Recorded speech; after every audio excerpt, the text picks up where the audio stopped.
Hello, this is Professor Kuehn. In my last lecture, I wrote down for you the contemporary way that Newton's universal law of gravitation is expressed mathematically. I've reproduced that here on the screen. The force of gravity that attracts one mass to another is equal to the universal gravitational constant, capital G, times the product of the masses of those objects divided by the distance between the centers of those objects squared, or more precisely, the center of gravity of each of those objects squared. I also explained how, despite the fact that this implies a different force that is acting on an apple and a lead block that are both held, let's say at the height of 6 feet above the surface of the Earth, although those two objects will feel different forces of attraction toward the Earth by virtue of them having different masses than each other, they will, when dropped, fall with the same acceleration, neglecting air resistance, of course. Why do they fall with the same acceleration? Well, because although they feel different forces, they also have different masses, and so they respond to those forces differently in such a way that the mass on each side of Newton's second law cancels out, and so the acceleration that each of them feels is the same. If you want to review that, you can look back at my previous lecture. In this lecture, I want to do another problem that illustrates an interesting, I think, feature of the universal law of gravity. So here's the question I want to ask, and then we'll answer this. So here's the question. How strong is the force that holds the Earth in its orbit around the sun? How strong is the force of gravity, of course now, of gravity that holds Earth in its orbit around the sun?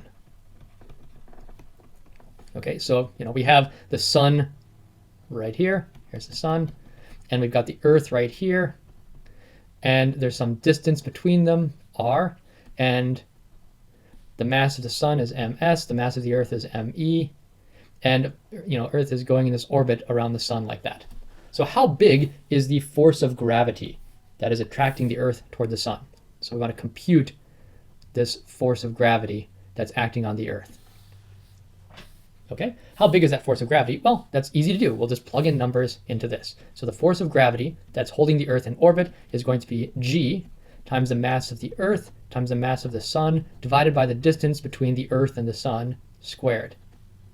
Okay, and we can plug in, if we look up these numbers, the distance, 93 million miles, you'd probably have to convert that to meters. The mass of the Earth and the sun, you have to plug those in, and g, you can plug that in. And if you do that, you will get something that is about 3.5 times 10 to the 22 newtons.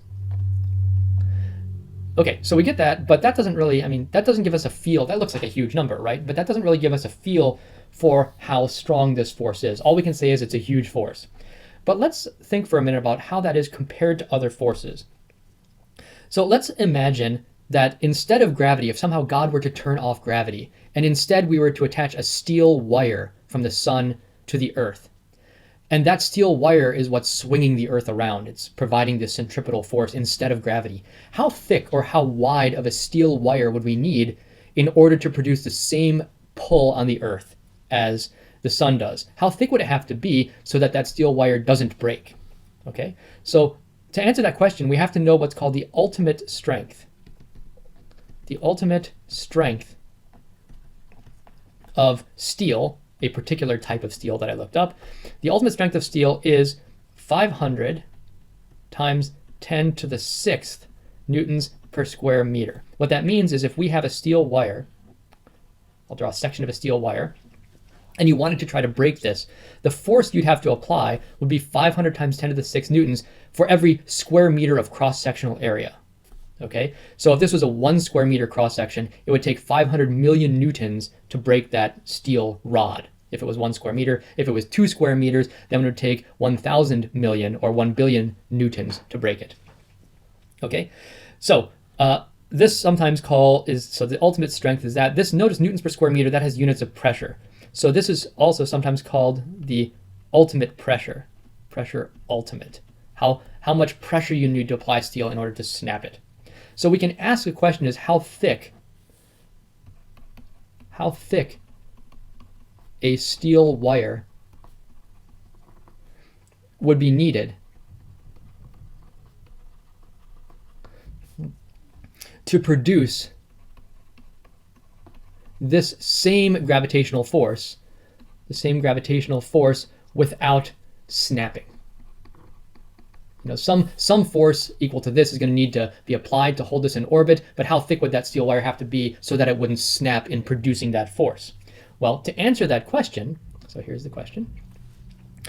Well, a force is equal to a pressure times an area. So we'll take this times the area. So we'll take the pressure the ultimate pressure times the cross-sectional area of that steel, and that has to give us this force of 3.5 times 10 to the 22 newtons. And what we're really trying to do is solve for how big the cross-sectional area is, and we're going to plug in this ultimate pressure right there and find what the area is, and then find the diameter. Okay, so we solve for the area, divide this by the ultimate pressure, and when we do that, we'll get about 7, I'm rounding off a little bit here, 7 times 10 to the 13th square meters. Okay, and pi, what's the area of this? If it's a circular cross-sectional wire, pi times diameter over 2 squared equals 7 times 10 to the 13 square meters. And if we solve for the diameter of this wire, we will find the diameter of the wire has to be about 9.4 times 10 to the 3rd kilometers. Okay, to give you a sense of how big this is, we would need a wire with a diameter equal to about 3/4 the diameter of the Earth to produce that force and not snap. So you would have a situation where you've got the sun here, the Earth swinging around, and the wire that you'd have to have that's made of steel in order to not break would have a diameter that is 3/4 the Earth's diameter. That gives you a sense of how strong the force is that's required to hold the Earth in its orbit. This is crazy. There's an invisible force, if you think about it this way, there is an invisible force that is holding the Earth in orbit that is as strong as a steel wire that has a diameter equal to 3/4 of the diameter of the Earth.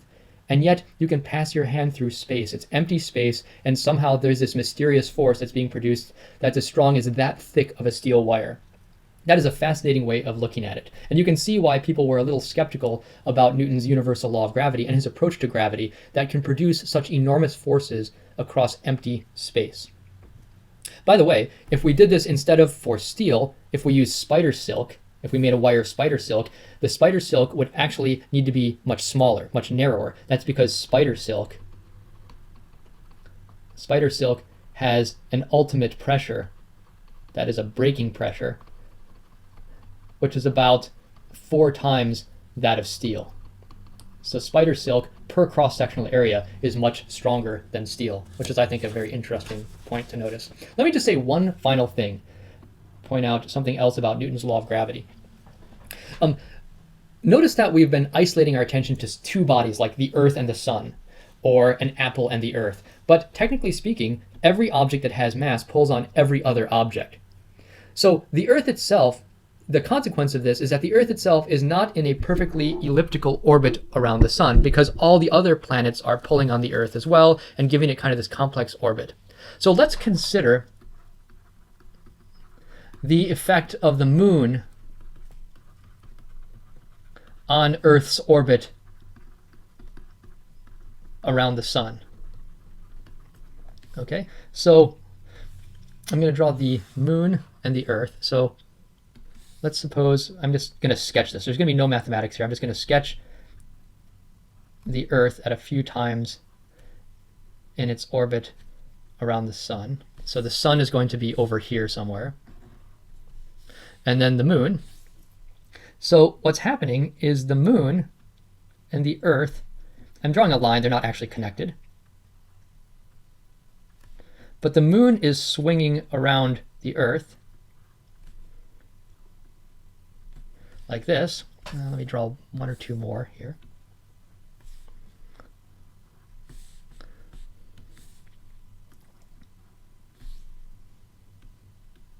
Okay, so the Earth is going around the Sun and the Moon is going around the Earth, and the trajectory of these are such that they are kind of dancing around each other as they're going around the Sun. Okay, so they're, technically speaking, both the Earth and the Moon are orbiting the Sun, and as they're doing so, they're kind of swinging in and out, and it's the center of gravity of the Earth-Moon system that technically speaking is in this elliptical orbit around the sun. And the Earth and the moon are kind of swinging mutually around each other as they go around the sun. So that's just an interesting way of thinking about it. And again, every single planet, every asteroid pulls on every other one, so there's fairly complicated motions going on. But Newton's universal law of gravity allows us, or provides us, with a mathematical way of modeling the motion of all these heavenly bodies due to their action on each other.